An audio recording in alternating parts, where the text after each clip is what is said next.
चतुर्थोऽध्यायः। सूर्य जी कहने लगे कि हे ऋषिगण, अब आगे की कथा कहते हैं, उसे ध्यान पूर्वक सुनिए। कहा वो जो साधु वैसे खूब सारा साधु वैसे और उसका दामाद खूब सारा धन कमाते हैं और अपने अपने घर की ओर प्रस्थान करते हैं और नौका के द्वारा प्रस्थान कर रहे होते हैं। और भगवान कहते हैं अपने भक्तों की समय समय पर परीक्षा लिया ही करते हैं। तो भगवान फिर साधु वैश्य के पास परीक्षा लेने आ गए और आए हैं और उनसे प्रणाम किया। दंडी स्वामी बनकर आए। कहा हे साधु वैश्य, इस आश्रम के लिए यहाँ पर एक आश्रम बना है, वहाँ ब्रह्मचारी लोग रहते हैं, उनके लिए कुछ अगर आपके पास धन हो तो वो दे दो। तो साधु वैश्य ने कहा इन बोरियों में धन वन नहीं है, इसमें तो लता पात्रा है, जड़ी बूटियां हैं। कहा अच्छा ठीक है, जो तुम कह रहे हो वही हो जाए। और ऐसा भगवान की माया, भगवान वहाँ ब्राह्मण के रूप में वो दूर जाके अपनी साधना करने लगते हैं और साधु वैश्य का सारा धन लता पात्र बन जाता है। साधु वैश्य दामाद रोने लगते हैं, चिल्लाने लगते हैं, अरे ये क्या हो गया, ये तो सब जड़ी बूटियां हो गई, ये तो घास कूड़ा हो गया, अब ये क्या हो गया। तब दामाद बुद्धिजीवी था। दामाद ने कहा कि आपके और हमारे मन में मैल है और जहाँ मैल होगा वहाँ भगवान नहीं आते। भगवान कहाँ आते हैं? जहाँ पवित्रता होती है, पवित्र जगह होती है। देखो भगवान की पूजा होने जा रही, चलो स्नान कर लो, आचमन कर लिया, पवित्रीकरण कर लिया। क्यों? कि भगवान पवित्रता प्रिय है, भगवान पवित्र व्यक्ति को पसंद करते हैं। तो हमारे अंदर मैल है, इसलिए भगवान तो आए थे लेकिन वो चले गए। हमने आंगन नहीं बुहारा, हमने आंगन नहीं बुहारा, कैसे आएंगे भगवान, कैसे आएंगे भगवान। हमने आंगन नहीं बुहारा, हमने आंगन नहीं बुहारा, कैसे आएंगे भगवान, कैसे आएंगे मेरा।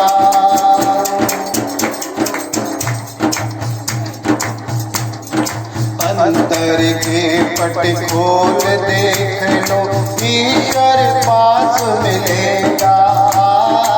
अंतर के पट खोल देख लो, ईश्वर पास मिलेगा। हर प्राणी में ही परमेश्वर का वास मिलेगा।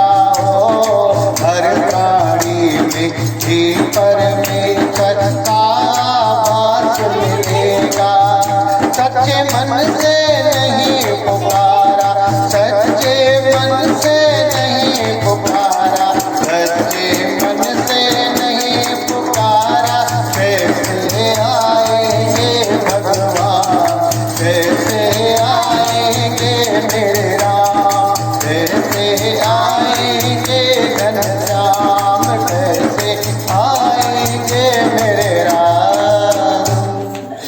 और साधु वैसे को समझ में आ गया हमारे अंदर खोट है, मैल है, भगवान आए थे लेकिन वो चले गए। कहा चलो जल्दी से उन्हीं ब्राह्मण देवता से मिलते हैं, उनको पैर पकड़ते हैं, भगवान से प्रार्थना करते हैं और जल्दी जल्दी दोनों साधु वैश्य दामाद दौड़ते हुए जाते हैं और उस ब्राह्मण देवता को मिलते हैं, प्रणाम करते हैं कि हे ब्राह्मण देवता, हमारे मन में खोट था, मैल था, हमारे अंदर फिर से बेईमानी आ गई, सोचा कि धन इतनी मुश्किल में कमाया, तुमको दे देंगे, आपको धन कम हो जाएगा, ये बेईमानी आ गई थी हमारे, लेकिन अब ये कभी नहीं आएगी। हम सत्यनारायण भगवान की पूजा करते हैं, सत्यनारायण भगवान की हम कथा श्रवण करते हैं। गलतियां, मनुष्य गलती का पुतला है, वो अक्सर हो ही जाती है और जो कर ले ठीक गलती को उसे इंसान कहते हैं। हमने अपनी गलती को ठीक कर लिया, अब ये दोबारा गलती नहीं करेंगे। हे दंडी स्वामी, हमें माफ कर दीजिए, हमारा जो खोया हुआ जो धन है, जो लुप्त हो गया, वो वापस कर दीजिए और इस आश्रम के लिए खूब सारा हम धन देंगे और कथा भागवत यज्ञ आदि ब्राह्मण देवता जहाँ कहीं भी हमें अवसर मिलेगा हम दान देते ही रहेंगे, अपनी कमाई का अंश निकालते ही रहेंगे। और भगवान प्रसन्न हो जाते हैं। साधु वैश्य की प्रार्थना तो समझ जाते हैं कि पूरे भाव, पूरे सच्चे भाव से साधु वैश्य कह रहा है और उसके ठीक है और उसका साधु वैश्य समाज का पुनः खोया हुआ धन वापस आ जाता है। आगे चलते हैं नगर की ओर और एक अपने दूत को भेज देते अपने घर पत्नियों के पास में, कलावती लीलावती के पास में संदेश पहुंचता है कि आपके पति आ रहे हैं, ससुर जी और दामाद जी दोनों लोग आ रहे हैं, खूब सारा सोना जवाहरात लेकर के नगर की ओर आ चुके हैं, अब आने ही वाले हैं। और लीलावती कलावती सोचा हमारे पति लोग आ रहे हैं, वो प्रसन्न हुई, गदगदा गई और वो भूल गई, सत्यनारायण भगवान की कथा सुन रही थी। और लीलावती तुरंत ही प्रणाम करती हैं, प्रसाद ग्रहण करती हैं और निकल लेती हैं अपने पति से मिलने के लिए। उधर कलावती, उनको भी रहीस नहीं हो रही, वो भी परेशान हो रही, अरे हमको भी अपने पति से मिलना है। अरे लीलावती तो चली गई और कलावती भी जल्दी से कथा बीच में छोड़ देती है और दौड़ती हुई भागते हुए अपने पति को देखने के लिए चल देती। बहुत समय बाद पति आ रहे थे, मिलने की इच्छा हुई और जब पहुंचती सत्यनारायण भगवान देख रहे होते, कहा अरे हमारी कथा बीच में ही छोड़ दिया। और सत्यनारायण भगवान कहते कोई कारण हो तब तो बीच में छोड़ो, अनावश्यक अगर बीच में छोड़ोगे तो दुखों का पहाड़ तुम्हारे ऊपर आ जाएगा। और सत्यनारायण भगवान रुष्ट हो जाते हैं। और जब साधु वैश्य दामाद के पास पहुंचते हैं दोनों लोग, तो दोनों लोग साधु वैश्य दामाद दोनों लोग अंतर ध्यान हो जाते हैं, कोई दिखाई नहीं, गायब हो जाते हैं। और लीलावती कलावती पहुंचते हैं, रोने लगते हैं, अरे हमारे पति लोग कहाँ गायब हो गए, अरे अदृश्य हो गए। आकाशवाणी होती है कि हे लीलावती कलावती, तुमने कथा को बीच में तुम छोड़ कर आई हो, प्रसाद भी हमारा नहीं ग्रहण किया, यही कारण है। जाओ पुनः कथा पूरी जो छोड़ के आई हो पूरी कथा श्रवण करो, प्रसाद को ग्रहण करो और वापस आओगे, साधु वैसे दामाद तुम्हारे पति लोग मिल जाएंगे। तुरंत दौड़ के आते हैं कलावती और कथा श्रवण करती हैं, चरणामृत ग्रहण करती हैं, प्रसाद को ग्रहण करती हैं और पुनः आती हैं तो फिर साधु वैश्य दामाद दोनों मिल जाते हैं। जो अदृश्य है फिर से आ जाते हैं, भगवान की दया भगवान की कृपा से वो फिर से आ जाते हैं। और साधु वैश्य और दामाद और पति पत्नी दोनों लीलावती कलावती सब और उनके साथ में जो सैनिक जो होते हैं उनके दूत थे सब साथ में घर की ओर प्रस्थान करते हैं। और घर पहुंचकर खूब बढ़िया चौमुखा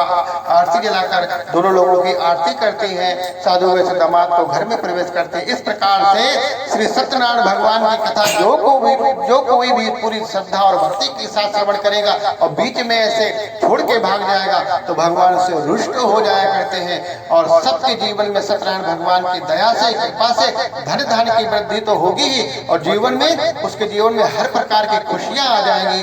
बोलिए श्री सत्यनारायण भगवान की। इति स्कंद पुराणे रेवाखंडे सत्यनारायण भट्ट कथायाम चतुर्थो अध्याय।